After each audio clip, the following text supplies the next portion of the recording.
Sans surprise, le Sénat, à majorité de droite, rejette la bête noire des médecins libéraux, le tiers payant généralisé. Cette promesse de campagne de François Hollande devrait permettre aux patients d'ici 2017 de ne plus avancer les frais médicaux, mesure contre laquelle les médecins s'opposent.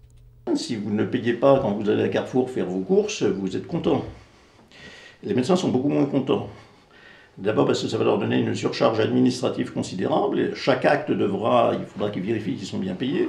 Il faudra les voir auprès de la Sécu, il faudra les voir auprès des mutuelles. Il y a cet aspect-là. Et puis il y a l'aspect que c'est complètement déresponsabilisant. Je pense vraiment que c'est une stupidité. C'est de la démagogie, c'est de l'électoralisme, mais ça n'a aucun intérêt.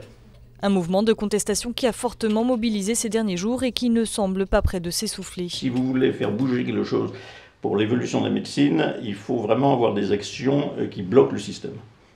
Alors, soit comme avaient fait je crois que c'est les Belges, ils étaient tous partis à l'étranger, soit ne plus donner de feuilles de maladie aux patients, leur remettre une facture.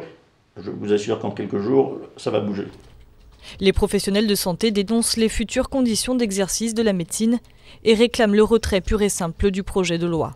Je pense que les médecins sont franchement découragés et vraiment à un niveau que le gouvernement ne mesure pas.